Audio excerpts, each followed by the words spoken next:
All right, so we're here on our final night of class, always bittersweet, of course, but we are here discussing books 10, 11, and 12. Anybody listening to this doesn't know this, but we couldn't meet last week because it's lack of availability, but we decided to put books 10, 11, and 12 all in one discussion, which is definitely really smashed together. I know that there's always too much to discuss in too little time, but we are going to do everything we can here to respect each book that Milton has given us. So with that being said, we will move into book 10.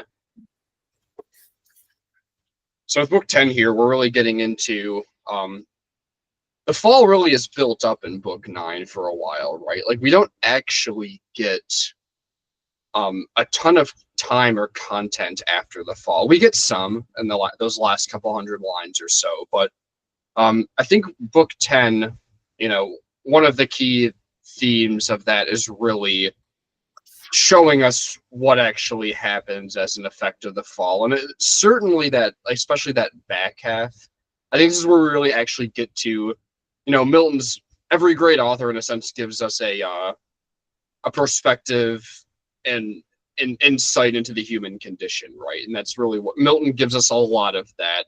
I think more than anywhere else in Paradise Lost in the second half of book 10, when we get really a lot of Adam and Eve and their, newfound marital problems because of sin, their struggles. We see things about masculinity and femininity that are fallen. We see things about humans in general that are fallen regardless of gender. We see marital problems. We see blame games, all of these things. We get a lot of really deep insight into ourselves as humans here. And the place we've really gotten that, some in a pre-fallen way, but the person we've had to relate to and rely on for a lot of that, oddly enough, is like Satan and Beelzebub and some of the demons in a way, because unfortunately it's like we do relate to them in some ways because we are fallen like them, just fallen in a different sense.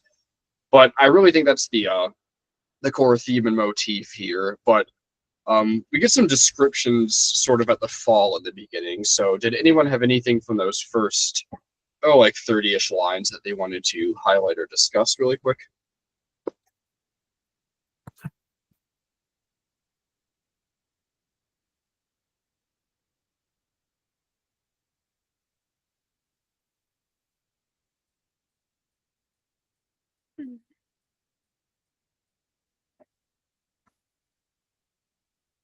It's a powerful image, like overall, just the guardian angels swiftly coming up and leaving their posts to come up to heaven. Like they sense the fall has happened and they just sadly and just immediately leave. They send mute and sad for man. And just it is definitely a sorrowful sight to think of. And that angelic presence too has been instantly removed from the earth. What do you all think of the fact that the angels are sad? That is interesting. I guess to me it makes sense because they, first and foremost, like they're like rightly ordered, so that they love God, and by extension, because of that, they love man. They've been charged to protect man as like God's creation, and so they're sad because Satan has, in a sense, like achieved what he wanted. He's gotten past them and succeeded in drawing astray God's creation, and then so that the whole world is falling. So I mean, I suppose that would be cause for sorrow, even probably sorrow at the fact of, are we going to be in trouble? Like, did we do our full duty to protect the garden? And then of course, like God is like, you guys did everything you needed to do. He like acquits them, but I mean, I imagine I guess it'd be strange if they weren't sad about what happened. But also, of course, angels are different than humans, so it is, I don't know, like, can you ascribe human emotions to them? I don't know, because it's just the fall is like objectively just such a sorrowful thing, and it's kind of clear from earlier throughout the poem that the angels do have like affection, or at least a sense of duty towards man. So it makes sense that they would not be happy about man being fallen. Yeah, I think that's definitely valid. I mean, I don't know where exactly this would fall into place in like, proper medieval angelology conversations and understandings like Dionysius, St. Gregory the Great, Aquinas, and others. I'm not entirely sure myself off the top of my head, but there is a sense that I do like just solely for the fact that um, there's like a personalized element to the angels, right? Like the emotions in a sense show that they care about man, right? That they're connected to man, and it's like almost like as angels are, man is like almost like the in a sense like in between of like beast and angel is in a sense like almost in between man and God in a way. Mhm. And um, I think especially just we probably talk a lot about disenchantment, and maybe you all think a lot about that. I think about disenchantment a lot, and just the idea of in our world the reality of the reality of the metaphysical reality of the spiritual being all around us. I think one of our problems or era is that we don't realize a lot. And because we don't realize that a lot, we need our imagination to be trained and reminded that that is all around us. So something like Milton's angels having this sort of personalized connection to Adam and Eve and just to humanity in general, I think is always encouraging and like like a nice reminder of that, even if it's not angelologically proper in a way, Yeah, it just. Yeah, and I kind of I mean, what were we gonna say? go ahead. Oh, you go. You go first. I was going to say and just kind of seeing the difference between the demons or the fallen angels and the angels of how they view man in this light. Like, at least in this situation, it definitely makes sense that they would be, sorrowful because they were rooting for them because they are creation from God, and seeing any corruption against God would be sorrowful. Yeah, even if it's maybe not felt in the same way human sorrow is, I suppose we can't know. I can't see how they would not rue any like attempted like stain on God's creation. And obviously they're not omniscient, so they don't know yet until God announces to them like his plan to bring about redemption.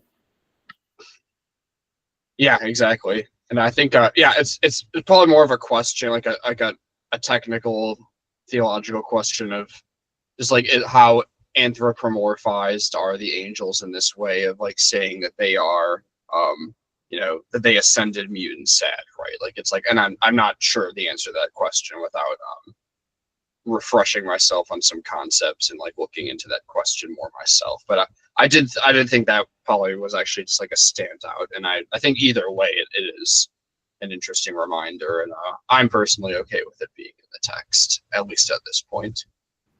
Yeah, I mean, we don't have to take everything in Paradise Lost as like a theological treatise, but I think the effect that that description has seems to make sense and have a good effect. So whether we could debate like to what extent angels have emotions, but it seems appropriate a response that God's servants would mourn at what Satan has accomplished. Yeah, definitely.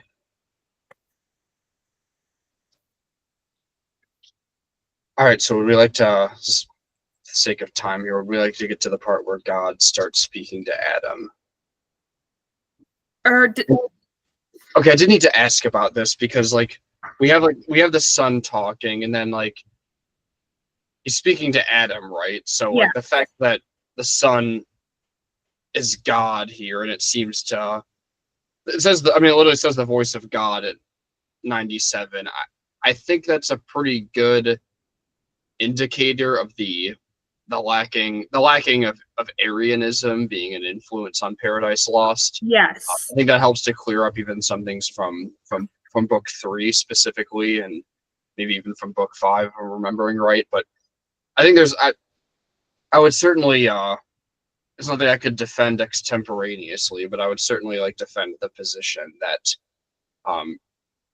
Milton wasn't an Arian, and that either way, however, De Doctrina Christiana plays into Milton truly, we don't know ultimately. But Paradise Lost to me, it does not read as like an Arian poem in any way. It really does not. I mean, you'd think if he wanted to articulate Arianism, there were a million ways he could have done it, like pretty clearly, that he does not.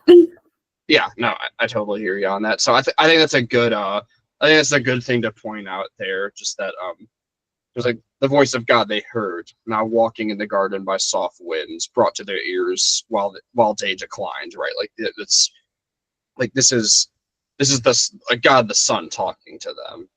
Right, like that means something. That, and there's, I don't know if that was directly intentional or not. I mean, certainly Milton would have been familiar with the Orthodox claims of Trinitarian theology and those who are not. So, Mm-hmm. but I would think he'd be trying to be careful there, and maybe especially take time to kind of bring us into the fact that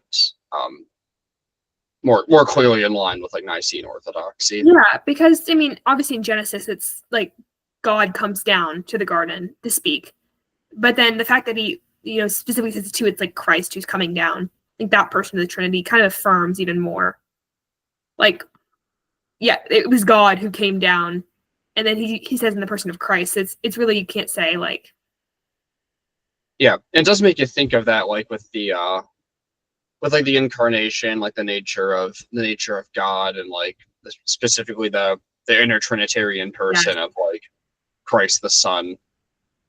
With like you almost, because like, there's that talking of like the angel of the Lord in like Genesis, I think it's chapter 32 or somewhere around there, with like Jacob wrestling the angel of the Lord. Some people say it's just Jacob wrestling God, right? Like it's like, is that like a theophany of some sort to foreshadow like the coming of the incarnation, as we will get it in like the gospel accounts?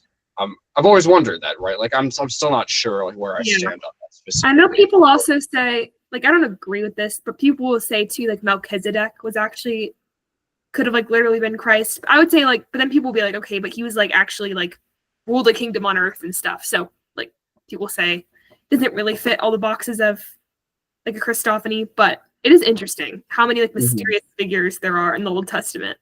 Right. Could be potentially. Yeah, no. Sometimes I'm still like, who in the world actually was Melchizedek? But Melchizedek, king of Salem, and it's just like you get into the New Testament, it's just like Melchizedek pops up everywhere, and you're like, huh. Yeah, I'm still trying to understand. Like, I get like those typological significance. I'm still trying to understand exactly like what he's king. Genesis, but the book of Hebrews really loves Melchizedek. Certainly. You mean Saint Paul? No, I'm just kidding. I don't know. No. I don't have strong opinions either way. Actually, I really don't. I don't think it was Paul, but also we don't know. Yeah. Needless to say, like text criticism stuff is really just not my thing, and I'm more okay with having no idea who actually wrote that. There's like all these suggestions. I mean, it was probably someone who knew Paul, not necessarily someone we know of, although it could have been someone who knew Paul. Okay, I just took a New Testament 2 class, so we talked about the Hebrews a lot. So it's someone who knew Paul, but probably not Paul, according to textual criticism, but someone who probably had a copy of Galatians and Romans that they read, because it uses like some terms that don't exist anywhere else in the world, like in our texts that we have from that time, except for Galatians and Romans. So it'd be weird, like, and it uses them in the same context. So it's like, okay, the author of Hebrews must have taken these ideas from Paul. I mean, maybe it was Paul. Who knows? Is it Apollos? Is it Barnabas? Or is it someone else? Yes. Stay tuned, but you will not find out in this Paradise Lost class. I am sorry. Anyway, we're going to solve the mystery, guys. Tonight is the night. Generations of Christians have not known, but this is the time. I finally finished my math formula that figures out all the symbols from Revelation and predicting when Jesus comes back. Like, I added every number in the Bible and divided it by 777, and I got the number of Epaphroditus' name. Oh Lord. Anyway, line 103. Where art thou, Adam? Want with joy to meet my coming seen far off? I miss thee here, not pleased thus entertained with solitude, where obvious duty erewhile appeared unsought. Or come I less conspicuous, or what change absence thee, or what chance detains? Come forth. He came, and with him Eve more loath, though first to offend, discountenanced both and discompensed. Love was not in their looks either to God or to each other, but apparent guilt and shame, and perturbation, and despair, anger and obstinacy, and hate and guile.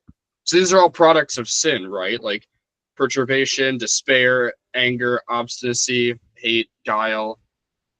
These things weren't there before, right? Especially shame, right? I mean, that one's always made very clear, like the Genesis narrative. I mean, it's like the symbol of the fig leaf, right? Like there's like that's they're ashamed of their physicality, like their bodies in a sense, but it's deeper than that. Like they're ashamed of their not the act they committed, their bodies, but their entire existence suddenly. It's like they're ashamed before God. Like they can't handle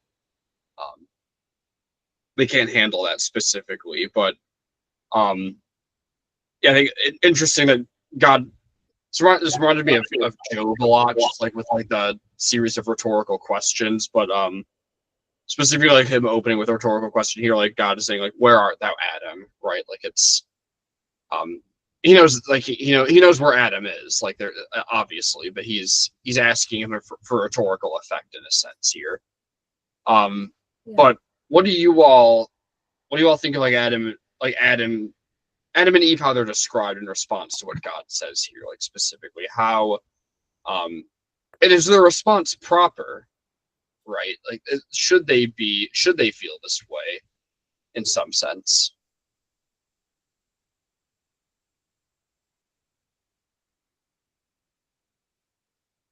I mean, it does make sense because they've sinned, they're fallen, and now to just waltz into the presence of a holy God, unconcerned, unperturbed, unrepentant, would really be like much worse. Like certainly, as sinners, they sense. It's also even sensing like their nakedness, like, but also in a sense like sensing their unholiness, like their sins like laid bare before God. And now, like whereas before they could walk without shame in God's presence, now like they should feel ashamed in his presence. And I mean, I think it's appropriate that they are loath to come into his presence, that they're ashamed. I mean, obviously they do come immediately when he tells them to come. But, like I do understand. They can't just go back to like pretending everything is normal and be like, "Oh, hi, God, just another day in Eden." Like they both know. Well, I would say that like the proper response would be, even though you're feeling ashamed, like feeling ashamed is not necessarily the problem. It's not meeting him with an immediate repentance. Yes. Acknowledging what you've done. And basically Adam didn't face the music, like he knows what's coming, but he didn't like, until he was called, he didn't like face it straight on. Just like he didn't with Eve, like if he had stepped out when Eve had offered him this fruit, he realized how bad it was, and he could have been like, "I'm going to go and prayer, and supplication to try and beg for your life," but he didn't do that. He just followed her that way. So yeah, you're right. So like, despite their shame, they should have approached immediately with repentance, and like Adam should have taken the initiative in immediately seeking that, rather than having to be once again like commanded to come and like led to do so. Yeah, definitely. Yeah, it's the imagery. You think it's like come forth, and then like they have to like come saunter over. It's like when you're a kid and like your dad like gets stern with you. It's like, "Josh, get over here." Like you did something wrong. It's like the ultimate form of that. Like that's God that dropped a middle fatherly name. aspect of God to us, like it's the, you know, the incarnate, like earthly fatherly form of that. This is like it's the divine form of that here. It's like that's what we're seeing in a sense. Yeah, God drops the full name, you know, and they're like, you know, Chase Connor Harrington, get over here. Yeah. Ooh. First, middle, last. Wow. Oh, that's when I was about to say, did Adam have a middle or a last name? We haven't discussed Adam. that. No. Adam. First of all, man. I don't know. One of my friends literally went to like a conference, like it was like a reformed theology conference of some sort, and there's like these pretty famous like Presbyterian like professors there like answering questions, and his question somehow made it first in the poll, and his question was, did Adam have a belly button? Like I'm just like, it's all these odd silly questions. Wait. I understand why, but also like what? Like that was his theological question for the conference. Actually, funny enough, my wife has like said that before, just because of like, you know, nursing babies and stuff, and she's just like, what if like men have nipples because they were supposed to help with breastfeeding, but because Eve ate the fruit first, it's part of the fall that we have to bear that burden. And I was like, that was pretty profound. Like I'm like, that's like a John Milton level question. Hey Milton, let me bring him up. Hey, he's on your shelf, right? I'm a little disappointed that wait, who's on my shelf? Don't you have like a Milton little? Oh yeah, right Ask here. him. They ask him, but yeah, I wish he would have explored these questions now. But no, it's interesting that like, yeah, there's a back to like just the response thing. No more needless digresses into belly buttons and nipples. But it is interesting that like, there should be this element of shame, right? But that's new, right? Like it's not ultimately good to be ashamed, but there's a sense where in the moment it is, because shame exists because of wrongdoing, right? But because we're inherently sinful and we do wrong, like we're supposed to have shame about things, right? I had a colleague share this with me recently. He used to be like an English professor at a Christian college, and he would like talk to me about like he'd have like a student like skip his class, like that was like in the morning, and then he'd see him later that afternoon, and he'd be like, and like the student would see him in the hallway and be like, hey, what's up, prof, or what's up, doc, or something like that, and he just turned to him and be like, young man, like you shouldn't even look me in the eyes right now. He's like, you should be ashamed that you missed my class and you're walking. He's like, you should be hiding yourself from me. Basically. It's true. If I had missed, like, that was a good perspective. It's true, because if I had skipped a class and I saw that professor, I'd be like hiding. Yeah, and right, like it's like, is that good? Like, shouldn't you be? You should be ashamed. The same guy once told me like he's like he'll invite like one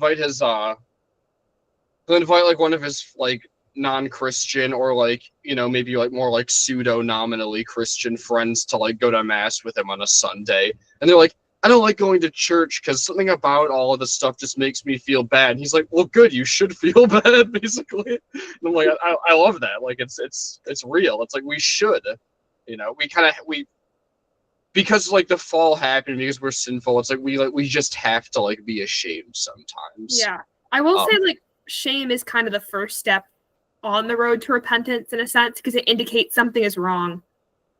I've done something that is worthy of shame. I need to seek reconciliation. Right. It's like, it's weird because like shame wouldn't have been a good thing before the fall, but like it in its proper place, in its right place, it is good before. It is good after the fall. Like it's something we do need to feel at some point.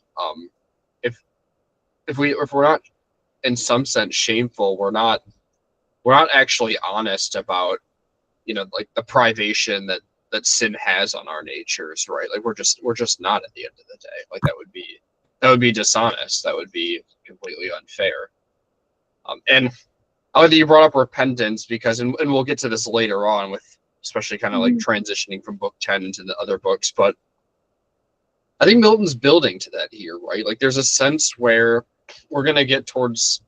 I can't remember if it's the end of book 10 or the beginning of book 11 or both. Once I check my notes and the text later, I'll confirm this. But we actually get we later on we get a real posture of repentance and like penitence from Adam and Eve, right? Like they actually they take that initial step of repentance, and then they're getting ready to move out in faith, right? It's like the Christian life. It's like repentance, then you have to move out in faith. Like you have to actually have that repentant turn, right? Like it's not just I'm sorry, keep doing it. Like it's not the go to confession and keep doing it. Like you have to actually have that true genuine repentance and move outward from that. And we get that picture of that, and that's very parallel to Dante in my mind, right? Where it's like in the Inferno, the shades are very sinful, but their problem is there is no shame, there is no posture of repentance that they have. Like this, the most stark difference between the souls of Inferno and the souls of Purgatorio is that in Purgatorio they begin with a posture of repentance. Like they have begun that initial step, right? They've made it. Like the way they view the punishment, the contrapasso that they're receiving is one of penitence. It is one of spiritual growth. It is one of where they have a proper posture of repentance. And there's kind of a parallel here with that in Paradise Lost, where it's like Adam and Eve, they start off not having that proper posture, but they get it. But they're different from Satan and the demons, where Satan and the demons are more like the souls of the Inferno, not necessarily Dante's Satan, but the other souls of the Inferno, right? Where it's like they're in hell and they don't have that posture of repentance. They're not ashamed of anything. Like they never took that initial step. Like they don't care, right? Like that's their problem. It's like they don't even care yet, and they never will. Whereas those who are repentant, like they have problems, they're sinful still, but they care and they're actually going against it. And it's really like parallel to the Christian life versus the unchristian life in a sense, right? Yeah, like the souls in purgatory in Dante, like, you know, there's just that difference between the souls in Inferno and the souls in purgatory. And you see, like, that's kind of a big difference there, because the souls in purgatory, like, are ashamed of their sin and desire to put it off and to pursue godliness. And then in Inferno, they're just like kind of flaunting it, or just completely, just brazenly, like, I don't care, shake their fist at God. Yeah. It's like they're either like, I'm miserable and I don't care, or I don't even know that I'm miserable, but I'm miserable. Like it's one or the other a lot of the time, right?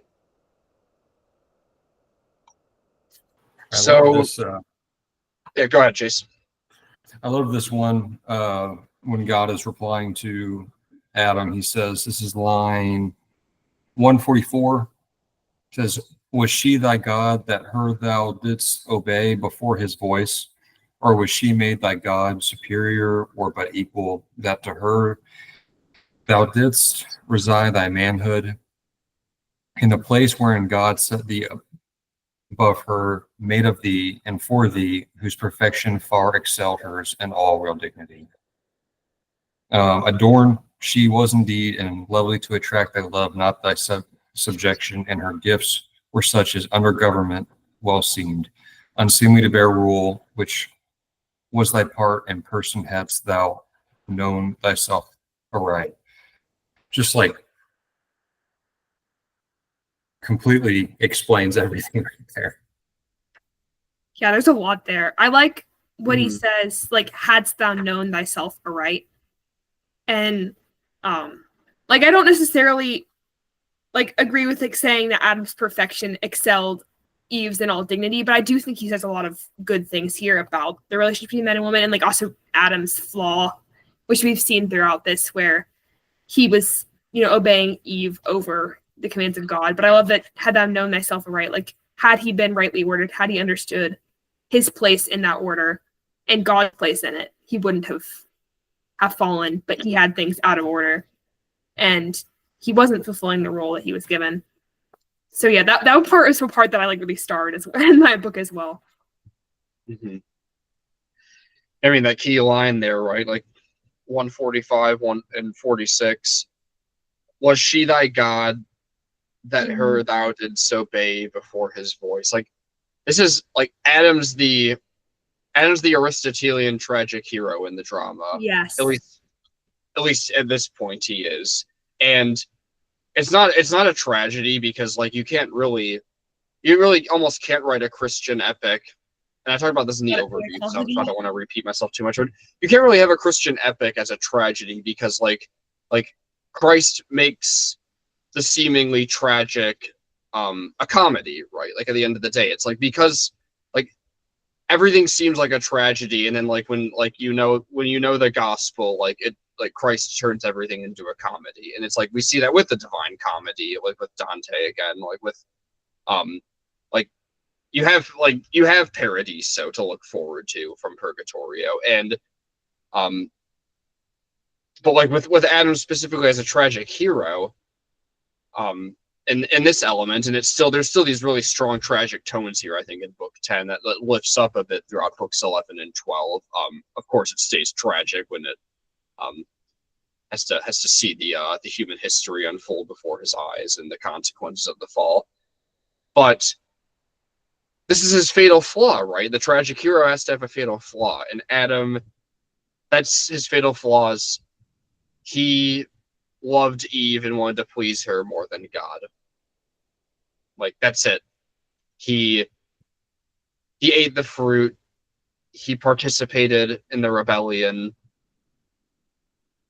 because his loves were improperly ordered, right? It's a message for us all.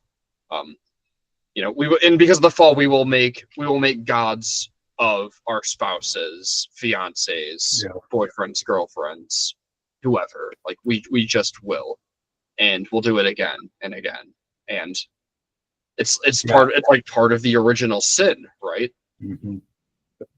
Yeah, I was thinking that exact thing. Just how it's throughout all history, it's just repeated, and like all these key figures you see, and you're like, oh man, like they failed because they couldn't, say no, Yeah, it's like what Michael showed Adam, like in books 11 and 12, the scope of human history, and you just see like a lot of these same things repeated, and like Adam like sees his own failings like passed down to his descendants. Yeah, definitely. Definitely a theme running along there for sure. I did want to get to this. It's really interesting. This is like the most Dante's Inferno scene in Paradise Lost, but the scene with Satan's demons in it, it's a contrapasso, is it not? Like that. This is the. It's like they're taking on a punishment, right? Chase. By the way, I can't remember. Chase, have you read like any Dante before, or not yet? No, I haven't. Okay. Did you happen to watch the overview video for 11 and 12 or not yet? I have not, but I will. This is no public shaming, by the way. I'm just curious because I don't want to like repeat myself too much if you already know what I'm trying to say. But so basically, like in Dante, the symbolism and the imagery that we get in the Inferno and Purgatorio is that there's a thing in the Italian, it's called the contrapasso, which basically just translates to the suffer against. That comes directly from the Latin. But basically it's like the souls, they're punished by something that resembles the vice or the one of the 7 deadly sins, in a sense that they indulged in heavily in their earthly lives. And this is true for those in the Inferno and those in Purgatory. But like I said before, the disposition of those in hell and those in Purgatory are completely different, right? And that's what really ultimately makes them different. The punishments are more gruesome and severe in the Inferno, and that makes sense. But I think we're getting like a contrapasso like image here, I think, in a sense, right? So let me just read this real quick. Oh, this is 504, by the way. So having said a while, he stood expecting their universal shout and high applause to fill his ear, when, contrary, keyword, by the way, he hears on all sides from innumerable tongues a dismal universal hiss, the sound of public scorn. He wondered, but not long, had leisure, wondering at himself now more. His visage drawn, he felt to sharp and spare. His arms clung to his ribs, his legs entwining each other, till supplanted down he fell, a monstrous serpent on his belly prone. Reluctant, but in vain, a greater power now ruled him, punished in the shape he sinned, according to his doom. So that's very contrapasso like, right? Like he's forced down to this position of subservience, in a sense. Like he's belly down, almost like a crocodile or something, right? Like he's pushed down, or even like a dragon laying down in a sense. And a greater power ruled him. It's like the providence of God has dominion over him, right? Like even in the cold distances of hell, the providence of God is still over him. And punished in the shape he sinned. That's a very Dante-like sounding line, in my opinion. Dante describes that type of imagery over and over again, even if he doesn't explicitly say it. So, for now, we're all transformed alike to serpents, all as accessory to his bold riot. So we get that, and later on, we get image of them. They try to eat the fruit, and it basically turns into some like ash-like substance, right? It's like they can't properly enjoy the goods. So, before I say more, like, what do you all think of this? Like, this is one of the more interesting scenes, I think, in book 10. I will definitely say I never pictured in Genesis when God curses the serpent to be on the belly and eat dust. I never quite pictured this, I will say. I love though the idea of like an annual, like all the demons turn into snakes once again. I think it's very creative, and I do love like Satan finishes his speech and the fact that they all just hiss because they've all turned into snakes. I mean, it is very, very powerful imagery. I don't know if I have a ton to say about it besides that I definitely enjoyed reading about it, and I never thought of it in that way before. And he doesn't even get any of like the satisfaction of like the cheers. It's like right before it happens, which is funny. It's like, yeah. Yes, this is a great part for us to read, right? Like I think it's very satisfying as a reader, where it's like he doesn't even get the, it's like the thunderous applause, like in what's the line in Revenge of the Sith, where it's like, so this is how liberty dies. Applause, like when Palpatine becomes like the emperor of ruler over the Republic and becomes the Empire. It's like that, right? But he doesn't even get that. Like Satan doesn't get his thunderous applause. Yeah. It's so funny. He's wrecked. Yeah, because in his speech, right before I knew about the hissing part, is that the page before, he, basically in his speech, he was saying that, like, the creator basically is worth your laughter because he's given up his beloved man and his world. And I had, like, written beside that, I was like, actually, Satan and the demons are worthy of laughter. And I turned the page, and then he finishes his speech, and everyone, hisses at him, the sound of public scorn. So I do think it's a very appropriate form for God's timing is always impeccable, and sometimes it's just downright hilarious in a way. So it's always impeccable, right? So but I wonder like what, so the concept of time and it being like an annual type of fall feast like thing. I don't know if that has any like liturgical calendar-esque like connotations to it, because, and I say that because like I personally want to read that into it, but I've never read anything that said Milton was against the liturgical calendar. But given that he, was generally like an enemy of like the Church of England in his time, and given like his theological background, I'd be really surprised if I learned that Milton actually followed like any sort of like liturgical calendar, especially in his English context. It was really like the English Roman Catholics or like the Anglicans were the only people following the liturgical calendar, because like the Baptist Presbyterians and like Congregationalists wouldn't have followed that. So and he was probably more in the Congregationalist camp of any of those for at least the second half of his life. So I don't want to like read that too much into it, but I just wonder if there's like a timing component into that. Like I want someone that knows more about that than me to like to give insight into that. But Yeah, unfortunately, it is really curious. It was one of the things I had the most questions about where that even came from in his mind, especially the part like I was like, okay, I was following and he's like an annual like event when they turn into snakes. I was like, where did he get this from? Mm-hmm. No, exactly. But I think this is really summed up best with line 546 says, "Triumph to shame cast on themselves from their own mouths." It's like that's it. Like it's summed up. That's in the crux of this passage. That's really right in the middle of it too, in a lot of ways. Like it's the cornerstone of it. Like that's what's going on here. But yeah, I just love that the contrapasso, like it goes beyond transfiguration. Like it goes into the way that they, like, what do you make of the fact that they cannot enjoy the blessed fruit, right? Like what does that actually mean? Like what's that symbolizing here?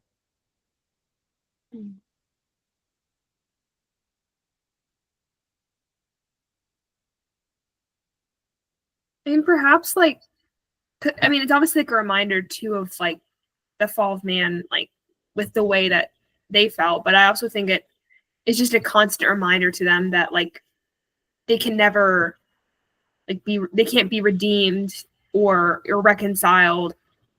They can't ever attain a knowledge of goodness. They're like they're stuck where they are. They might try to reach for something, but they don't have any hope. Like, they keep hoping as they like try to eat this fruit, and then it's just ashes. I think it's pretty symbolic of their state. They keep grasping for things to try to bring some measure of relief or fulfillment, like some kind of hope. But their state is such that they can never have that.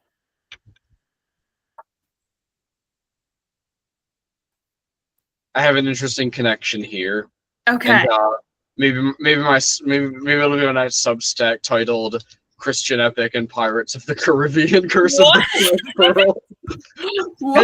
Stay with me. So, okay, this reminds me of this. Like, there's a scene in.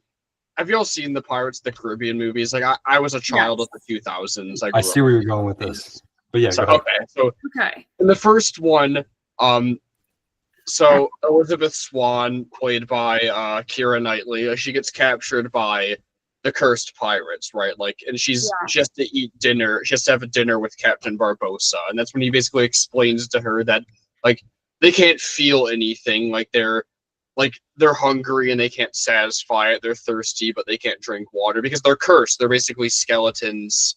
They're basically undead, but they're not dead.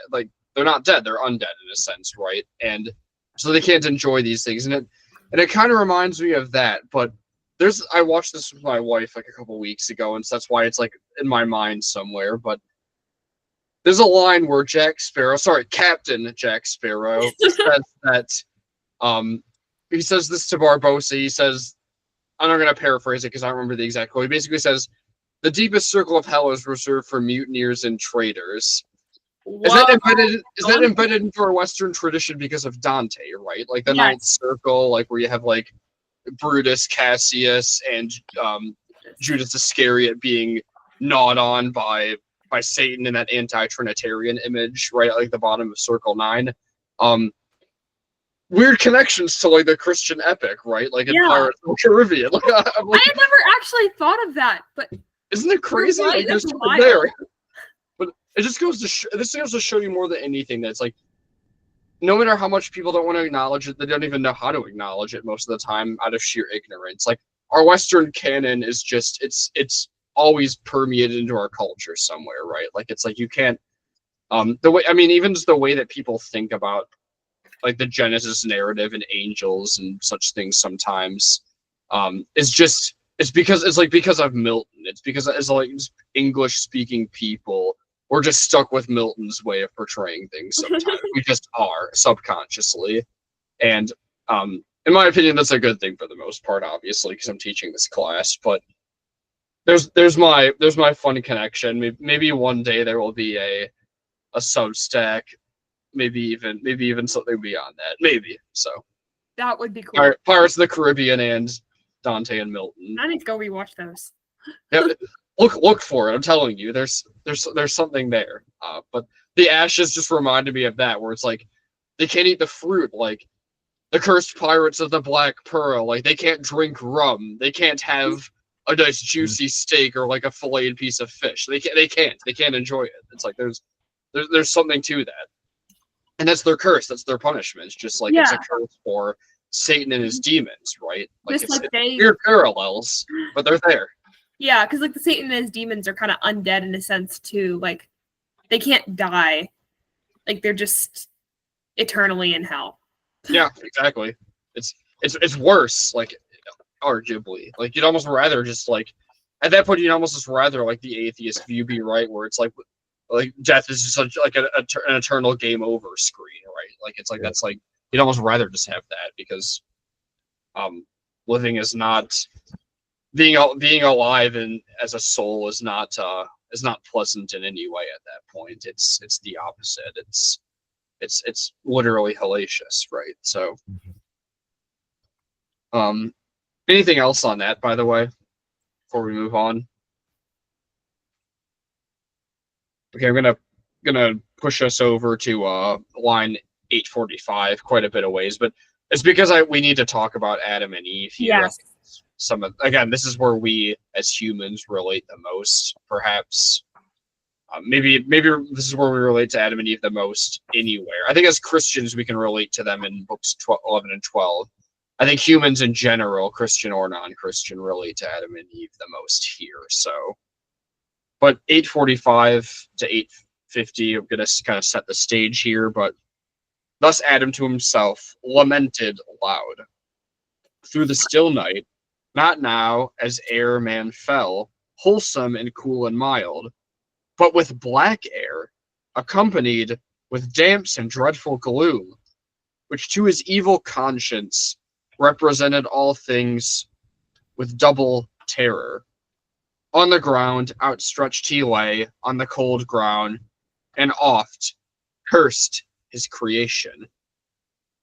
So there's a sense where there's just this whole different mood and tone here with Eden, right? Like we're getting back to Adam and Eve, and we saw this some in book 9 as well, but like Eden almost kind of seems like there's a sense to it where it's uncivilized and unsettling, right? It was supposed to be like perfectly secure and civilized in its own way, even though it only had 2 people in it.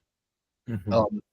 Eden almost becomes more like the symbol of the pre-modern forest in literature, right? Where like for a lot of the times, like the forest or the woods in literature and fairy tales, a lot of the time they're enchanting. Like you see this in, I don't know, like George MacDonald. You see this in, even in some sense, like A Midsummer Night's Dream with Shakespeare. But the woods was often a symbol for insecurity, for like lacking of civilization, for danger, for barbarism, right? Like a place where there's a lawless world, a lawless wasteland, right? And it's kind of like we're seeing that this year, where Eden was almost more like the symbol of the polis in pre-modern literature, where it's civilized, secure, it's stable, it's safe, supposedly. Eden actually was safe before the fall, but it's different here, right? Like, do you get this different sense of tone in a way with Eden now?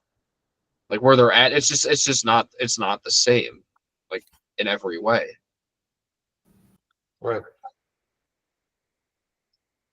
And so from there on, we get Adam and Eve, and they kind of get into this. They get into this discourse between themselves, and this is the part of Paradise Lost where, if I knew one personally and I could invite them on this call, I would invite them on this call if they were basically a professional Christian marriage counselor, because you get the sense where Adam and Eve really need that right now, and to some extent, I think all married people do, of course, but doesn't this remind you of like could be like an episode of like Jerry Springer or something like that, where they're just like going at each other, right? Like it's like divorce court almost. You get that sense where it's like and you get the sense of the blame game, right? I mean, Adam literally calls her a serpent. Like it's like that's. I was just looking at that line. Out of my sight, thou serpent. Like that's a low Okay. blow, man. Far away from the like magnificent titles of the first bit of the book. Yeah, right, where he's almost like the modified Petrarchan lover like where he's got this courtly love poetry Like, just dearest Eve, mother of all rolling off his tongue queen of the naturally. world. Yeah. You But he's servant. lost that, right? And the poetry is different when they speak than it used to. Yeah. Like that's So much. that's very noticeable, I think. But he's lobbying insults at her in a way rather than getting at the heart of the problem, and he's not owning his own part in the problem, right? That's what broken marriages do. It's like that's what a lot of people that end up getting divorced, that's what they do, right? Like they don't own their own problems. They call each other names. They attack with ad hominems. They ignore the problems. They don't get to the root of them. They don't come to a place of, and beautifully so, Adam and Eve come to the place where what do couples that are Christian couples who are, and heck, non-Christian couples in a sense, in a different way, but married couples that are having problems, they need repentance to fix that. And that's where Adam and Eve, they're actually really a picture of that. They're almost, again, they're a reflection of that too, in a sense, where it's like the brokenness of marriage, the salvageability of marriage in a sense as well, where it's like you're broken, you're calling each other names, you're playing the blame game, you're not owning your problems. But it doesn't have to stay there. Like your marriage does not have to end there. It's not just either we get divorced or we just spend the rest of our lives just hating each other until one of us dies and then we're freed from the shackles and bonds of marriage. And unfortunately, a lot of people view it that way. And just look at the 20th century and how common that was. People stayed together in a sense for the sake of not getting divorced. And maybe there's some nobility in that, but it's like they still like basically hated each other until one of them died, and they were just free to not hate the other person because they're dead now. And it's like that's Adam and Eve shows that neither of those responses are proper. Like you need to come to repentance and ownership, and like not, and then they move out in the journey, right? They move out in the journey where marriage is going to be fallen and hard now, but it's still going to be worth it, and they show us that in a way. Yeah, I think it's interesting too, because like throughout the whole thing, at least at the beginning, you see like glimpses of like good thoughts that he has, like even in his despair, he's like, like wanting like the fatherly sacrifice of like, I wish all of it would just fall on me and not go down all of my children, that they're going to be cursed no matter what, but also realizing that they're going to be that way. But then also you have the opposite where it's like, completely blaming Eve and calling her a serpent. I think the lines that really like encapsulate this idea of like a virtuous and proper fallen marriage would be from starting at 957. It says, "But rise, let us no more contend nor blame each other, blamed enough elsewhere, but strive in offices of love, how we may lighten each other's burden and our share of woe. Since this day's death denounced, if aught I see, will prove no sudden, but a slow-paced evil, a long day's dying to augment our pain, and to our seed, O hapless seed, derived." So it's like that's really like the crux of like how marriage has to look now, like not contending with each other and blaming one another, but striving forward in offices of love, right? Like that's like they start to get that. Like Adam consoles Eve after she's upset, and they move towards that, and that's the new goal. And this is the message for us now as fallen creatures, especially like in marriage. It's like you have to move together. You have to move forward in love, like love for God, love for each other, as in accordance with love for God. Like that's it's the ordo amoris, right? Like it's the hierarchy of loves within marriage, and in a fallen sense, that's the only way it can. It's the best way we can do it now. That's the best we can do, and that's still far better than any alternatives in a way, even though it's still broken and imperfect. Yeah, like and I think we see here too, like Eve starts like the reconciliation by like admitting fault and like wanting like basically just like putting herself at his feet, kind of just like begging forgiveness, kind of. And but then like there's times where it's like it's starting to go like she's losing it a little bit and starting to like fall into despair, or like we should, you know, off ourselves or something like that. And then Adam's basically without Adam stepping in, I feel like she wouldn't have been able to hold out long, you know, without him, like his heart softening to her. And that's where it pairs up together well. And speaking of like to what Adam says to her, in response to kind of her suggestion, that they like seek death, to prevent like suffering for their children. I love what he says, because he says that thy contempt of life and pleasure seems to argue in thee something more sublime and excellent than what thy mind condemns. But self-destruction therefore sought refutes that excellence thought in thee, and implies not thy contempt, but anguish and regret for loss of life and pleasure overloved. Or if thou covet death as utmost end of misery, so thinking to evade the penalty pronounced, doubt not but God hath wiselier armed his vengeful ire than so to be forestalled. So I really like, basically his point is, you think like, basically he's kind of responding to her reasoning of why they should like seek death, like self-destruction. But he says that actually it shows that you value like pleasure, in life like so much that now that it's fallen, you would rather die than experience it. And then he also says it's wrong because to do so would be to take matters into your own hands rather than trusting to God's sovereignty, and thus to incur his wrath. So I think I really liked his argument there, convincing Eve not to despair and to seek death.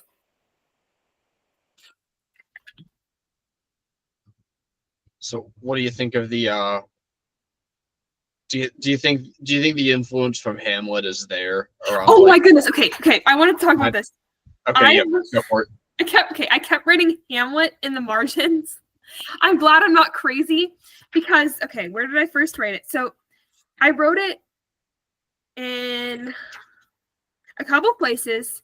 I wrote it a bit ahead where Adam was talking about, he says, "O conscience, into what abyss of fears and horrors hast thou driven me, out of which I find no way from deep to deeper plunge." So I thought like, oh, like this conscience doth make cowards. So like that kind of discussion of that. But then later in Eve's speech, basically that her whole speech really reminded me of Hamlet. Like when she's talking about, basically she's saying like, "Living or dying from thee I will not hide, but thoughts in my unquiet breast are risen, tending to some relief of our extremes or end, though sharp and sad, yet tolerable, as in our evils, and of easier choice."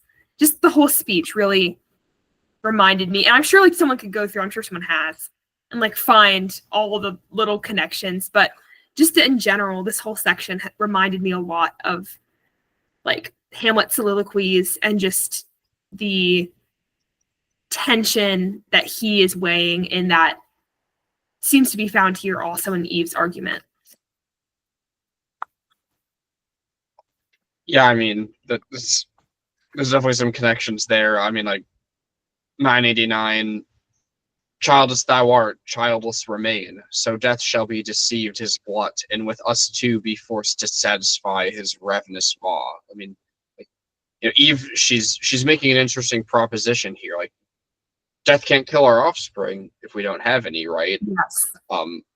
Death will take her and Adam in due time. There'll be nothing left for him to do if humanity is extinct, right? Like no one else will be devoured by Satan's two main arms, which is line 431 in book 12, as that term is used. Sin and death, specifically, like Satan's two main arms, as they're described as there. But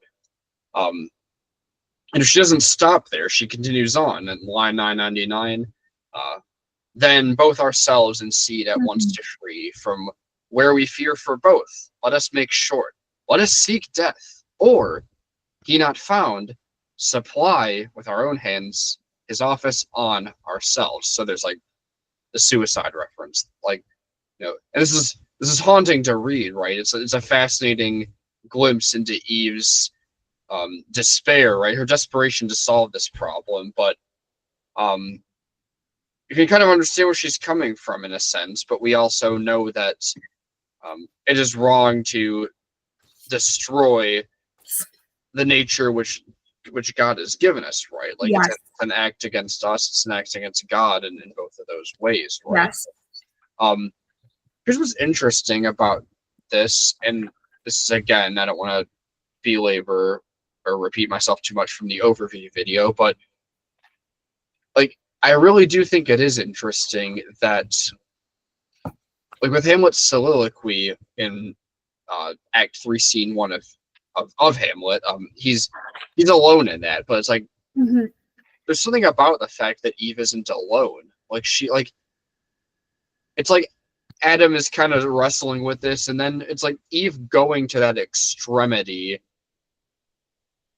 is what causes Adam to be like, hey, wait a minute, like we can't go there. Like it's like he actually like takes up the mantle of like leadership there, and he actually like virtuously kind of responds to that. It's like, no, like we can't go there. Like we have to endure this. Like we have to procreate and bear children, even though in some ways the world is really harsh.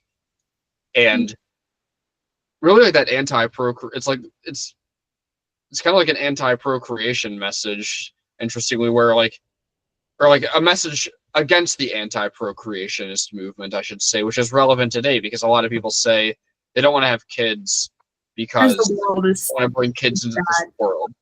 And I do think some people genuinely believe that. I think some people just say that because I think some people just genuinely don't have kids because then like, you know, you don't have to have like discipline kids and give your lives and time over to them and spend a bunch of money on them, and then they don't ruin your European vacations every year and whatnot. I think some people like fall more into that line. I disagree with them either way, but I think that line I think is hedonistic and even worse at the end of the day. But nevertheless, like it's kind of in that wheelhouse and that school of thought, if you may. Like Eve's kind of there with that here, and like Adam rejects that, and Eve has that. But you know, it's some of Hamlet's madness comes from the fact that like he's alone, right? Like we just can't do it. Yeah, I think that's interesting here. I love that because like when I read Hamlet, I keep wanting to be like teleport in there and be like, Hamlet, let's talk. Like let me try to help you out. Yeah. But you know, here Eve in her moment of despair has Adam, and I think that says a lot about the human condition. Because I'd say probably all of us are going to experience moments as humans where we're tempted to despair to some extent. Maybe not fully to the extremity that Eve experiences it, but some do. And I mean, just for the institution of marriage, like to have that other person there is a lot, but also just human community in general, the necessity of it and the necessity of having others, because basically like a lot of what Adam and Eve were saying against each other when they were accusing each other a little earlier was basically to the effect of, like, I could be self-sufficient, like I don't need you, you know, go away. But actually we see here like their mutual dependence on one another in a sense that is really like a beautiful thing that protects them both. They both have their moments of weakness, and they're both able to help each other. So here, Adam, like helping Eve through this moment. And yeah, I don't know what would have happened had she been left alone. I don't think it would have been a good ending. No, definitely not. Like there's a thing though. It's like, I mean, it's like even like a theme in marriage, right? It's like at different times you find yourself keeping another person grounded, but then at other times you found that other person keeping you grounded. Yeah. It helps, and it's like, you know, marriage can bring out, it can really amplify and make obvious like your worst qualities, but it can also do the same with your best as well, and also your blind spots in a way. So it's interesting to see how I think a lot of that's really explored here, and I definitely love what Milton did with that part. I think that's definitely the highlight of this entire book.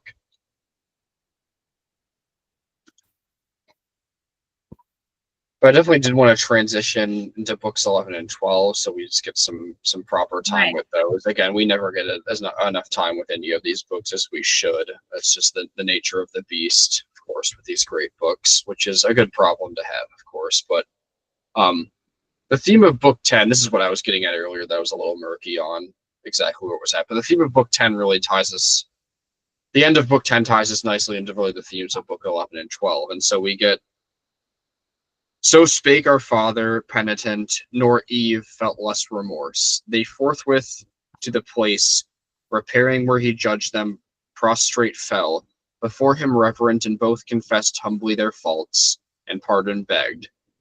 With tears watering the ground, and with their sighs the air frequenting, sent from hearts contrite, in sign of sorrow unfeigned, and humiliation meek. So that's that picture of penitence, like repentance, like they're there. We get that image. It's the last thing that he gives us, and then we get into book 11, and they have a whole new posture in book 11. It's not the posture of, Eve's looking for kind of like taking like the suicidal route out of like her despair, and to like try to, in some, strange but oddly, in our own way sensible way of looking at the future and her descendants and them coming into this world and all that. And, Adam's problems before that and the way he was treating Eve and just blaming her in a sense. So they've postured themselves beyond that. And now they're in book 11 here. And then we get a further elaboration of that picture in the first 20 lines, right? Thus in lowliest plight repentant stood, praying for from the mercy seat above, prevenient grace descending had removed the stony from their hearts, and made new flesh regenerate grow instead, that sighs now breathed, unutterable, which the spirit of prayer inspired and winged for heaven with speedier flight than loudest oratory. So it kind of transitions us into that. Like, you get a sense where it's almost like it almost like reads like a conversion arc or a conversion narrative, right? Like prevenient grace, stony removed from their hearts, made new flesh, regenerate grow. Like you're getting this language. Like it kind of reminds me of like language you get in like Jeremiah and like Ezekiel, right? The Old Testament pictures of this. Like that's like they're and that's it. Like repentance and conversion. It's like that's what's. I think that's what's going on here in a sense. As much as that can look properly with, I mean, I guess that's kind of an interesting question, right? Like if Adam and Eve fell and they're in sin, like, are they like the other Old Testament saints where they have to go through a conversion process in a sense where obviously it doesn't look exactly the same in the New Testament. Like there's not baptism. There's not, they're not having faith in Christ through the gospel message as an event in history that has happened already, but as something they're looking forward to in faith of the promised Messiah to come. And in a sense is that like idea of progressive revelation where they're accountable to the knowledge they're given. But is that how conversion would work with Adam and Eve? And it's like, is that how it would have to be? Like they'd have to go through this, right? They'd have to obviously repent and believe properly because they are in sin now, right? Like I that makes sense, right? I think. Yeah, I guess and especially like as you see in the next few books, they're like looking forward to the seed that will come from like to Christ in a sense. They're trusting in God's future plan of salvation, and evidently like Milton portrays that they know a good deal of what will happen. Not that that's needed for like characters to be saved, but when we see throughout the Old Testament that obviously many of these people like came far before Christ, but there's like God chose them, like people like Abraham who was like chosen and then like brought to a level of faith. And like I mean later on it's like it is different because like Adam and Eve they already know God. They're not like worshiping like idols or false gods in a sense, like physical idols. So it is different because they already do know the true God. But I guess for them, it's more of just like returning to a right relationship with God now that they've fallen. And they're not going to be perfect, but they're looking forward to the promise of one who will crush the serpent's head. And they're seeking to live as God would have them to live. And they do believe in the existence of that God. I guess it is kind of mysterious fully how that works because things are very clear after Christ's coming for us. It seems like very like kind of straightforward, but I mean for them it is interesting that the language of like prevenient grace, and I guess it's just I just sort of think like repentance here. Like a restoration of relationship they already had. Versus like future generations don't have that like relationship to begin with that they did.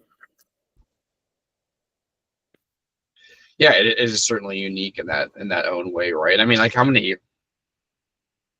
even just like the concept of like figures who have actually like spoken like directly with God in this way, right? Like there's just not many people that can actually say that, right? It's really just usually like these main Moses, like sort of like covenant mediator like figures, these like major types of Christ that we see throughout the Old Testament story. So yeah.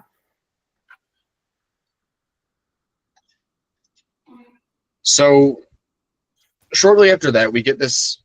There's like this synod, this gathering of the angels in this council, and God decides to send Michael. So I was curious if you all had any thoughts on why he would specifically choose Michael. Right? We asked the same thing with Raphael. Like, why Raphael? Well, now, why Michael?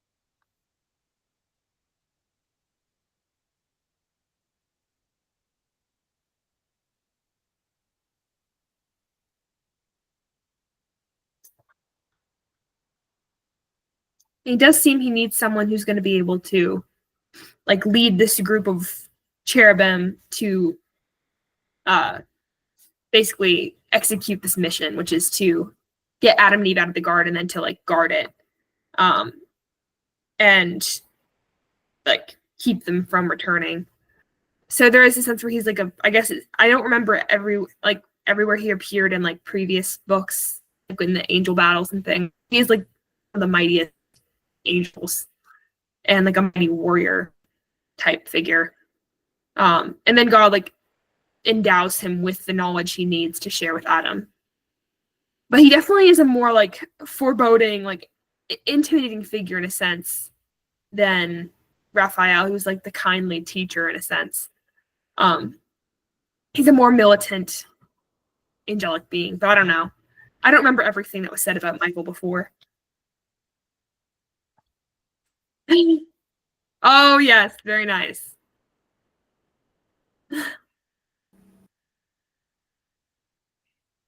You're muted. Yeah. Oh, You're on muted. mute. You're on mute. You're on mute. Thanks for catching me. But no, Michael's epic, right? Like there's something about that is needed for there's something about that that's needed for this moment. And I'm still not sure exactly why why Raphael before the fall and Michael after, but we definitely just noticed like a difference in. It seems as if Michael's he's more like a stoic military general. Yes. Right. That's probably the best way we could describe like the way he speaks, the way he's described, the way we can understand him. Raphael's almost more like a jovial, sociable, like Renaissance humanist history teacher in a sense, right? He's and maybe you wonder like if Michael would have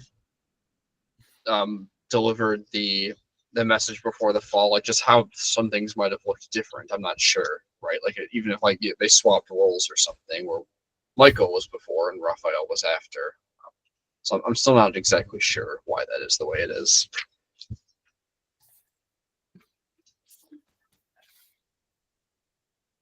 By the way, speaking of epic, I do have to take a time to point this out, but at line 246, by his side, as in a glistening zodiac, hung the sword, Satan's dire dread, and in his hand the spear. Adam bowed low. So it's like Michael's sword just like brings Satan dread. Like that's a lovely image, and this reminds me of like in Lord of the Rings how like Gollum is afraid of Sting. Like it's like there's like this Sting brings him terror. Like he has an association with this sword. Like he has a history with it that makes him fear it, right? Like, and I'm not saying there's a direct connection there that Tolkien took, but like I always love that idea that like a weapon's reputation like precedes it, right? It's like Mjolnir in the Edda or Excalibur in like the Arthurian legend, right? It's like these are swords that like we just Mjolnir being a hammer, obviously not a sword, but these are weapons that like they just have a reputation. Like they're just people just know what they are, and it's like it's like Michael's sword is that in this epic. Achilles' shield is like that in a sense, right? Too, in a way. But nevertheless, we're going to get his introduction here at line 317 to 329. So it says, "Here I could frequent with worship place by place, where he vouchsafed presence divine, and to my sons relate. On this mount he appeared, under this tree stood visible, among these pines his voice I heard, here with him at the fount talked. So many grateful altars I would rear of grassy turf and pile up every stone of luster from the brook and memory, or monument to ages, and thereon offer sweet-smelling gums and fruits and flowers. In yonder netherworld, where shall I seek his bright appearances or footstep trace?" And so I think we kind of get this purpose here as well. It's given in line 356 and onward, where it says, "Know I am sent to show thee what shall come in future days to thee and to thy offspring. Good with bad, expect to hear. Supernal grace, contending with sinfulness of men, thereby to learn true patience, and to temper joy with fear and pious sorrow, unequally inured by moderation, either state to bear, prosperous or adverse." So like Michael he commands forth his purpose of why he's here. We still don't exactly know why Michael is the one giving that, but he at least does give us his purpose there. But furthermore, beyond this, Michael puts Eve to sleep, right? Like she goes into this dream-like place. And she doesn't wake up again, by the way, until line 607 of book 12, which is basically the end of the poem. So she basically misses all of this. So it's just Michael and Adam just kind of going back and forth for several hundred lines here overall between the two books. So why put Eve to sleep? Why does he do that?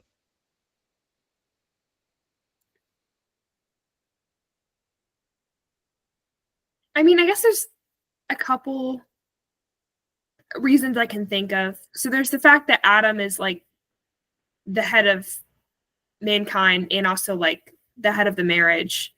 And so there's a sense at which like it's most appropriate for him to see what's happening. And then there's a sense at which like Eve can hear what happens like related through her husband.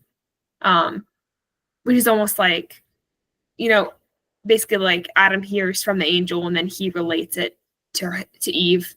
Perhaps and also of course, like I know you mentioned in the video, like there's some things he says that like Eve probably like wouldn't want to know. Like for example, that one of her sons will murder the other. Like, I mean, I would imagine like that's not something that any mother would want to know. So there's that as well. I do think part of it is also just like, Adam is going to tell her basically about what he's seen, like a lot of the things. I don't remember the exact lines, but basically either Adam or Michael says as much that he will tell her, but maybe not some of the parts of it.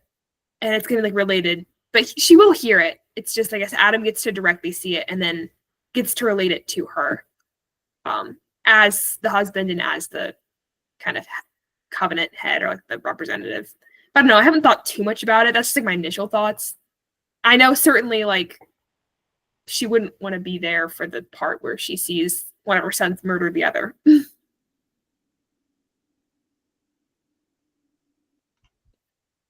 Yeah, no, I thought that was an interesting perspective because someone who is a mother, fellow student I was in class with actually shared that one, and I didn't even think of that. I mean, as a like, I don't have sons, I have daughters, but I am a dad, and like I imagine either way it would be difficult. But yeah, there's probably something to just that maternal role and aspect, perhaps that is different. Perhaps it would be not easier for Adam to bear, but just that inherently he'd be more well suited to hear such a thing. And maybe that's true for all of this in some way. And I don't know if that's just true of masculinity versus femininity, or if it's just specific to their characters, or maybe even both in a sense.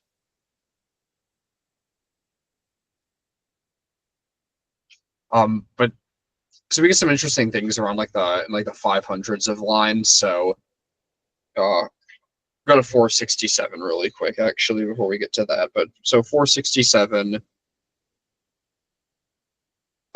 but many shapes of death and many other ways that lead to his grim cave, all dismal, yet descents more terrible at the entrance than within. Some, as thou sawest, by violent stroke shall die, by fire, flood, famine, by intemperance more, in meats and drinks, which on the earth shall bring diseases dire, of which a monstrous crew before thee shall appear, that thou mayest know what misery the inabstinence of Eve shall bring on men. So some strong lines right there. I mean, this is really interesting to me. Like, yes, death has many faces. There was literally like a show when I was growing up called A Thousand Ways to Die. I don't know if you all remember that, but I don't know if it was like Spike TV or Comedy Central, or it was like one of those channels. It was like a 2000s show. But death has many faces, right? But interestingly enough, many faces of death are brought about by intemperance more, like diseases dire. Like there's a connection here where the intemperance of man leads to death through many like the road of intemperance has many different like avenues that fork off from the road into death of many forms, right? And what does that say about the fallen nature of things, right? Because um today, like, even, and this is especially true in America compared to other like first world countries in the world, um our food quality is really really really bad. Like, we actually in America, I actually have a couple of Canadian friends. Since I live in Michigan and Ontario is like literally just like across the Detroit River from us, but um, they've told me that it's kind of similar in Canada too. But in Europe, the healthy foods are actually cheaper and the junk foods are more expensive. But in like Canada and America, that's reversed. Um, and so there's a lot of like dyes and toxins and just chemicals in our food. But even if there wasn't, because that obviously is like that's a bigger problem for us in a lot of ways than it was for others. We have the blessings of like antibiotics and surgeries and such things, which thankfully often save us from a lot of those illnesses. Not always, but sometimes do. But for them, people still would have died of disease. Like people did die of disease ultimately in a lot of ways. And so what does that say about like even if they were eating like like natural foods, like what does the effect of the fall have on like nature itself, right? And this is obviously in a sense like just death coming into the world, like both the character in Milton and literal death as it comes in. But what do you think of all of that?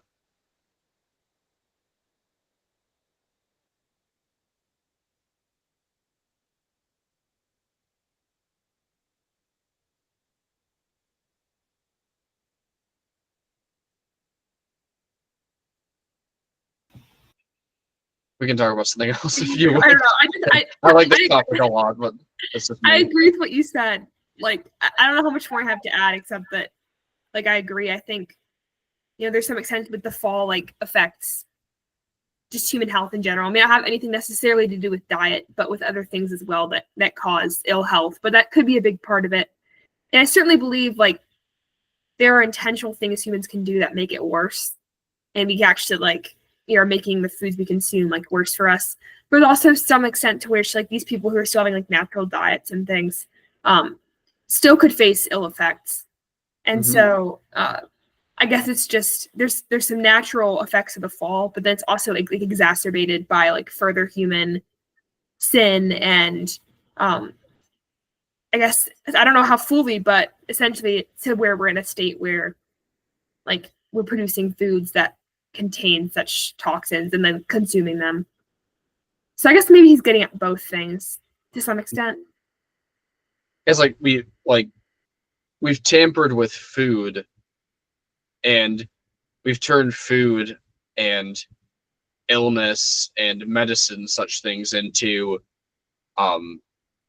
like capitalist profits. For you're not going to like spend too much time ranting about bureaucracy, guys, so I'll spare you from that and from my political views. But there's a sense where it's like that's true, like where we have tampered with food improperly and there are consequences to that, but like not tampering with it also doesn't save you fully. Like, Right. do I recommend eating like healthy and like eating organic fruit and stuff? Like, yes, sure, I will give you my personal opinion there, but it's like it's still like it's not enough to like save you from death.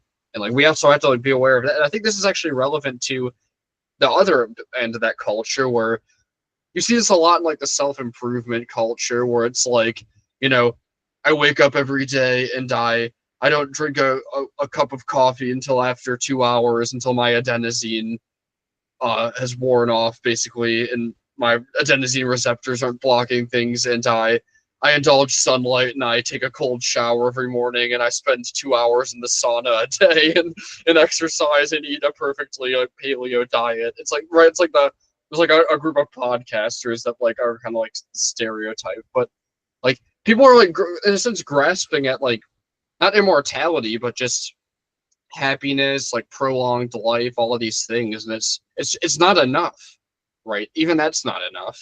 Yeah, I mean, So it's too full, really, in a way. you look at that. Was it Brian Johnson or whatever? That's the crazy guy that just is trying to live forever and like taking blood transfusions from his son and just all Wait, kinds what? of just crazy. Yeah, this guy is like a billionaire, and it's just his whole thing is like anti-aging, but he looks like just a vampire pretty much. And I think there is a point where like eating healthy needs to be line up with like biblically in terms of like what's nature, like what natural, that's not add all this stuff like you're saying. Because there's definitely people that are even going like the self-improvement route, but they're going like all supplements and all this stuff that's not natural. And they're like, God didn't give us just a pill bottle of supplements and just say, oh, this is actually what you should be doing. Should I dare look at this article? I just linked it to you if you want to like read it after, but I'm scared, you should. despite it not working. I'm scared. But yeah. Oh, so for those of you that can't see or hear or whatever, I did link a Forbes article for Hannah so that she could know what Chase was talking about. But yeah, no, there's like people are like always grasping. It's like the newest thing where people are like grasping at ways to like, either like cheat death. Or, like, you see this a lot in like a lot of really good science fiction novels. I don't know if anyone's ever heard of it, but I've definitely name dropped the Sun Eater book series, which I'm going to name drop again because you should all read it sometime. But this theme comes up, the theme of what it means to be a human and like prolonging death. Like there's all sorts of stuff like that explored in that series.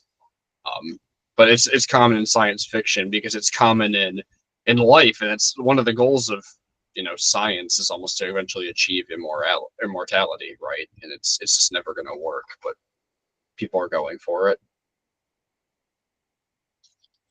Hey guys, I'm gonna hop off, but this class has been great. Look forward to seeing you all in the future. Have good school years. Yeah, for sure. Thank you, Chase. Thanks for Thank coming. you. See you. All right. Well, maybe Chase leaving is disincentivizes me starting to rant about RFK. No, I'm just kidding. Oh, no. So how RFK became relevant to Paradise Lost. RFK in Paradise Lost. Actually, like if you look in Paradise Lost, if you look for cross sticks, you might find somewhere RFK. Clearly Milton was actually putting in an RFK cross stick poem. There's like a chiasm somewhere. There's an RFK chiasm, guys. He clearly had a vision of RFK and put it in the poem. My lord. This could go through interesting places, so it probably shouldn't. Okay, yeah, we should probably stay on task. So 603, and this is moving just a little bit forward in that dialogue between Michael and Adam, but this is Michael talking here, but he really gives us this I'll spare the time here since there's like 20 lines I originally wanted to read that I now won't take the time to read, but he's really getting at this sense here in 603 to 627 that this sense of that people will like live well and prosper in the world, yet they will be far from God. And this is definitely what we see, right? Like he's talking about like the pre-flood, like what happens between Adam and Eve falling into like the flood, where they have Cain and Abel, and then like they have Seth, and there's like these nations are established by the descendants of Adam and Eve, and eventually civilization, which is with the Tower of Babel too, which we'll get into in book 12. It's like civilization, like it's civilization is godless, and when it's godless, it becomes a civilization that is uncivilized, right? It's not properly ordered, and people prosper in the world, and they're far from God. And I think this is actually like a good reminder for us as like lovers of the classical tradition and just like the classical virtues and values, that like the best of like the classic paganism is really great, and there's wisdom in it, and there's a lot to enjoy and a lot to learn from, and we should study it and teach it to our students. But like the classical pagan literature and the cardinal virtues and cultivating the cardinal virtues, like they're just not enough, right? Like it's like at the very best form we become the virtuous pagans in Dante's Limbo, right? Like without Christ and without like the cultivation of the theological virtues of faith, hope, and love. Like I think this is just like another theme we're seeing here, where it's just like this, like you have to have like the faith, hope, and love of Christianity. Like you just do. Like being a virtuous pagan just isn't enough, because that's the best you can be without Christ. And Yeah. I think we see that like all over here. Definitely. And again, that's just another slam at like self-help culture where they get it so wrong. It's just like, be a master of your domain. It's like just own your career. Be you maximize your time productivity by scheduling like every like 5-minute block of your day for the next like 17 years so that you can get your dream job. And by the way, make sure that like you spend 2 hours in the sauna in the midst of all of that. I don't know if the sauna was that good for you. Actually, I love sauna usage, by the way. I think it's great. But like there's the self-help culture, like the culture of prosperity, the culture of the 1980s American dream culture that we're still in some ways in a hangover from, especially if you go to business school like I did and worked in corporate America like I did. It's just all there. It's so shallow and not enough. Even like if people aren't being jerks and like murdering each other and like having like a million wives and stuff like that, because most people in civilized America today don't do those things. But it's like, even if they're like morally, civilly upstanding, like the civil good just isn't enough, right? And it's like Martin Luther talked about this a lot, where it's like we're in bondage, bondage of the will, and it's like we can still do civilized good, but we can't do like good before God. without like being properly ordered and related towards God in a way. Yeah. It does seem to be just kind of the general gist of a lot of what Michael says. Mm-hmm. See, like, kind of disaster after disaster of human history. Yeah, definitely. Were you good with moving on to book 12 then? Yes. All right, excellent.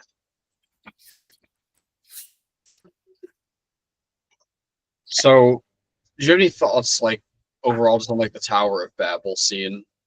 Okay, yes, let me find it. I'm like, we gotta start with the Tower. We gotta talk about the Tower of Babel. It's always necessary. Okay, hold up. Where? The Gustave Doré Tower of Babel is actually the background on my desktop right now also, so, like, if I don't talk about it... Oh, yes. It's right at the beginning. Okay. Yes. Okay. This is interesting because he turns the Tower of Babel into a discussion on tyranny, which is was interesting to me. It's not really what I think of when I think of the Tower of Babel, but basically he kind of talks about just that like usurping authority from which was not given from God, and then basically kind of like the pride of raising this tower, like intending siege and defiance against God. But it is, I don't know. I just thought it was interesting. It was like Milton kind of getting into some of his views about tyranny and his hatred of it. Mhm. And kind of seeing that as like man, like attempting to, like, it's almost like a very Satan-like action of like trying to replace God, trying to defy God in a sense, to lift himself up to heaven. But he just kind of points out how laughable it is that he's like, how will you even breathe when you get high enough up into the clouds? And how are you going to eat if there's going to be no food up there at the tower? Y'all are going to die in your tower if it keeps getting high. So.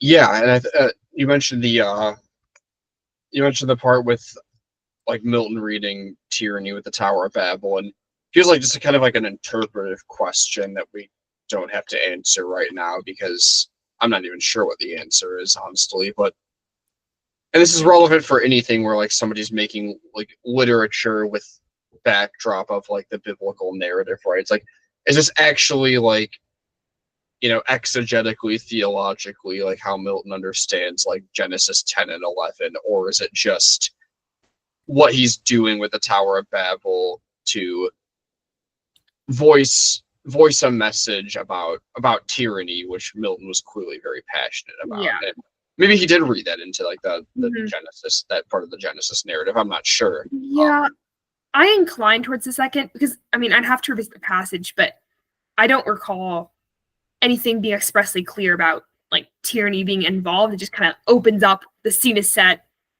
mankind wants to build this tower.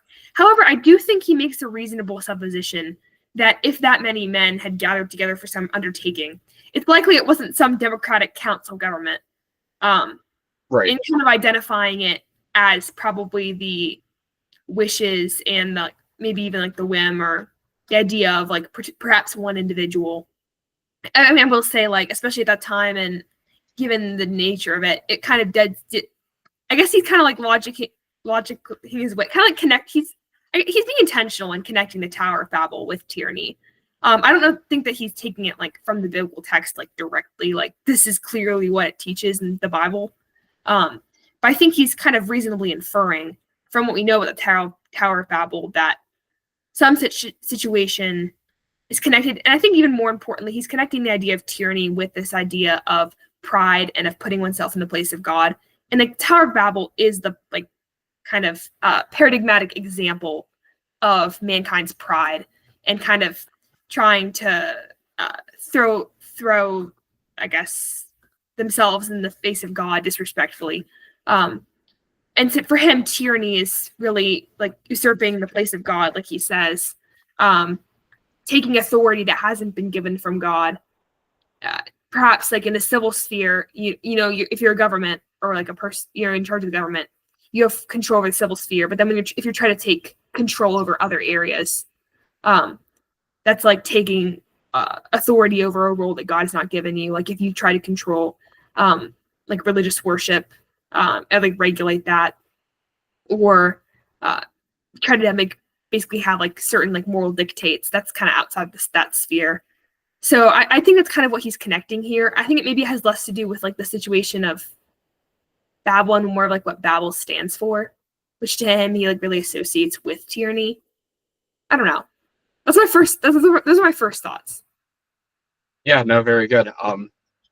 Yeah, no, I like that you said like the Tower of Babel, just like as like it's basically like a symbol of like the pride of man trying to get to like the ways of God in a sense, right? And like I always think of that with it's kind of like the like the new age, like the really like the 20th century, 21st century, like modern scientist movement, where it's almost like an instantiation of that symbol, where it's like trying to conquer death, trying to conquer all of these things over it. So it's the NICE. That's exactly it, right? So that's you just see that everywhere. Yes. But I mean, interestingly enough, oh, go ahead.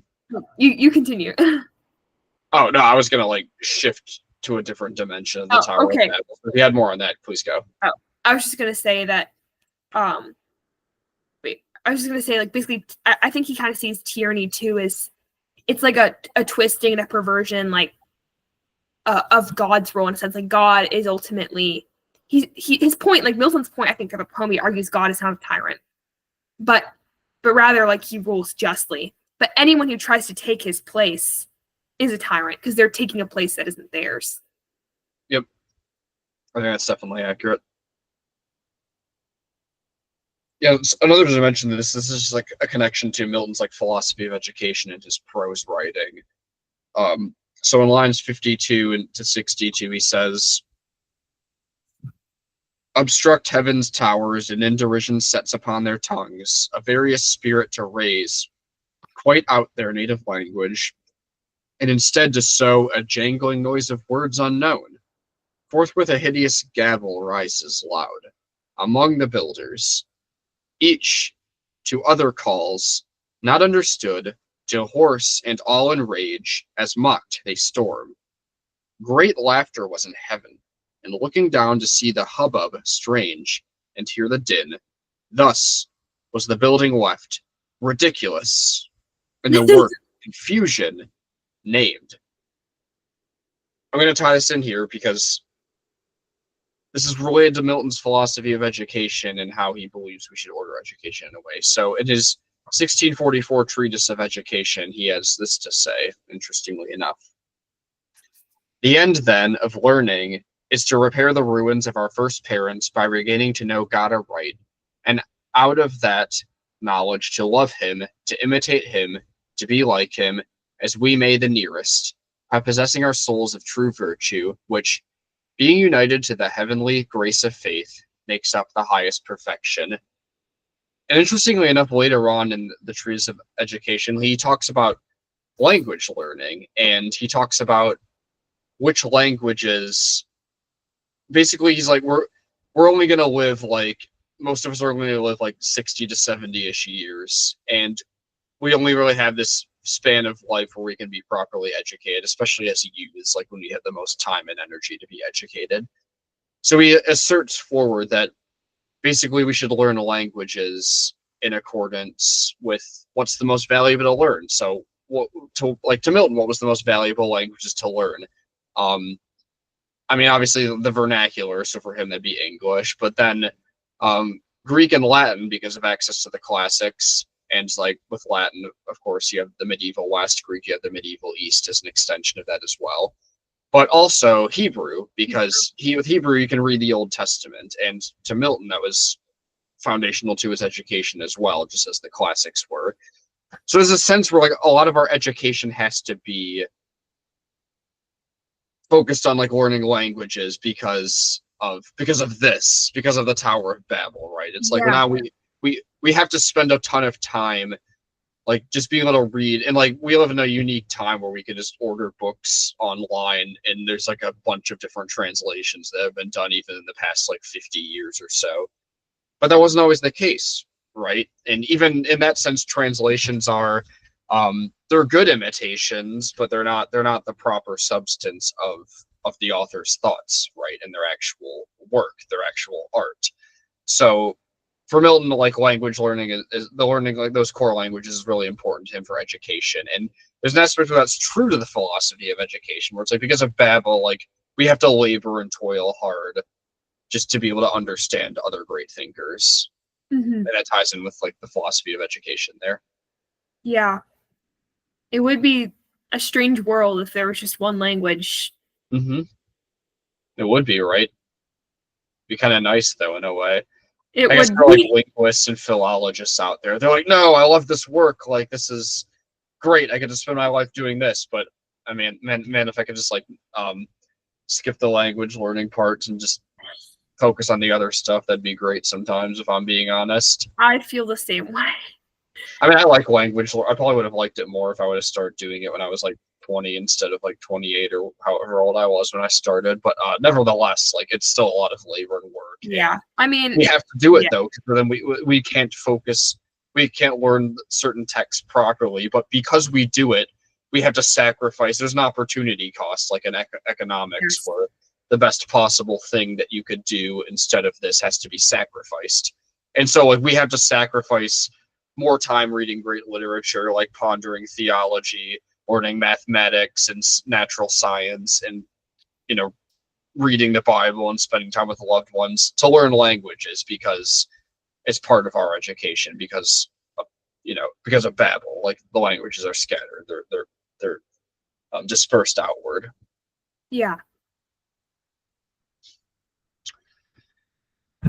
So really interesting here, but I mean, always worth noting, of course, when it comes up anywhere. But like we really get like this like pretty like strong like just gospel language here in a sense, starting at 386. But to whom thus Michael talking to Adam, of course, still, dream not of their fight as a duel. This is kind of in response to that gospel part, by the way, where he's kind of talking about like the nature of like how Christ will defeat Satan, basically, that component of it. So just want to get that context real quick. But dream not of their fight as of a duel, or the local wounds of head or heel. Not therefore joins the son manhood to Godhead with more strength to foil thy enemy, nor so as overcome Satan, whose fall from heaven, a deadlier bruise, disable not to give thee thy death's wound, which he who comes, thy Saviour, shall recur, not by destroying Satan, but his works in thee,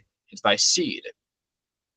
Nor can this be but by fulfilling that which thou didst want, obedience to the law of God imposed on penalty of death, and suffering death the penalty to thy transgression due, and due to theirs which out of thine will grow, so only can high justice rest apaid. And we get more about like the imputation of the righteousness of Christ like later on around line 408. But like we get like that gospel message, and it's like Christ defeats Satan like through humility, like through sacrifice, through death, through resurrection after death. Like it's, and you get the sense where like Adam, we this is like how this is kind of like what was hard for like the Romans in a sense, and even a lot of the Jews, right? It's like the Jews, like the government will be on his shoulders, right? It's like the Romans, like it's like why wasn't your Christ like the ultimate gladiator, right? Like it's like why wasn't he like why not? Like it's like why wasn't he why didn't he come through in conquest and just like just march into the temple of our Caesar and just slaughter him or something, right? It's like why wasn't he like the ultimate warrior in our conception of it, right?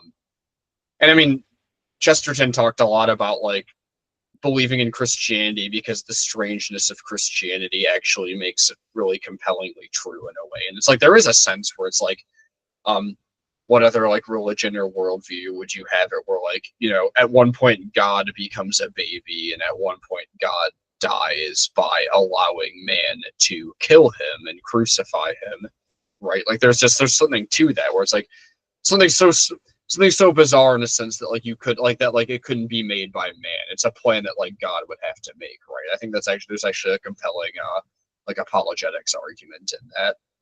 Yeah. Way. It was, I mean, you know, it's like this, it's like reminds me of the scene when Voyage of the Dawn Treader, where like Lucy has been like reading the magician's book, and she reads a story, and like Aslan tells her like, I'll be telling you that story like over and over. It just reminds me like it was such a beautiful just like presentation once again of like the gospel and like the true myth, and like just the setting too of like Adam thinking like it's gonna be some big like wrestling match between like Jesus and Satan, and but then just being confronted by that like beautiful and strange yet like so much better than just a wrestling match truth of the gospel, and like just seeing Adam's reaction and just he's so amazed, like just replete with joy and wonder. He replied, "Oh, goodness infinite, goodness immense," and just keeps going on. It was, you know, it was just good. It was like devotionally always a good reminder to read through and be afresh reminded of like the goodness of God. So Milton did a great job. What? You're on mute again. Oh, sorry, I'm stuck on the wrestling match thing now. So everything else you said was good too. But I mentioned that literally expressly for your benefit. I was like, what should I say? I was like, I'll say wrestling match because oh my goodness. I'm like, do you know what the people's elbow is? No, I do not. Okay, so that was like he's the actor Dwayne "The Rock" Johnson, but when I was growing up, he was just The Rock, the WWF wrestling superstar. That was his signature move. Like he'd do this whole like wind up thing with his body, and then he'd like slam his elbow down on somebody's chest. That's And like I'm a like, that's what I'm punch-out imagining now. character. Like, that's the coup de grace that in this alternative timeline, Jesus gives Satan the people's elbow as the coup de grace. Well, it's kind of like a Punch-Out character right there. I have watched Punch-Out. My dad played like the old Punch-Out game. Oh, yeah, yeah. Yeah, he would always play that. It was like all the like They're characters were, like super hard from my perspective. yeah, my dad though, like I think he did make it to the end one time, but it is hard. But like all the wrestlers would have like their, I think it's boxers, but they'd have like their signature like whatever it was, and that reminded me of. Yeah, that's pretty much it. That's what Adam was visualizing for sure. Just like a wild battle. Yeah, so we're at about time here. So, Okay. were there any final thoughts or anything you wanted to say? Just that I thought that the ending was truly beautiful. I know you like read it at the end of the video, but I just want to like read it again. I love like okay, they look back at paradise, waved over with the flaming brand, the gate with dreadful faces thronged in fiery arms. Some natural tears they dropped, but wiped them soon. The world was all before them, where to choose their place of rest, and Providence their guide. They hand in hand with wandering steps and slow, through Eden took their solitary way. Like, what a fitting way to end. I mean, you know, I guess maybe I was expecting just it to end maybe on like the gospel or something. But I love that they go through all that and they end with, which is really fitting for the book, like Paradise Lost. They end with Adam. It ends with Adam and Eve leaving the garden. You expect this like scene of great like sorrow and dejection, like the painting, like here, you know. I forget who did it, but it was like a famous painting, like Adam and Eve leaving the garden, and oh my goodness, you already had anticipated it, but oh wow. Yeah, Is that the same picture that is he taking from the Gustave Doré picture of this, like where Michael's removing them from the garden? That was like Gustave Doré like did a bunch of illustrations for Paradise Lost at the end of the 19th century, and it's one of the ones that I always remember the most. Yeah, it's not a Doré one, but that I do like that one.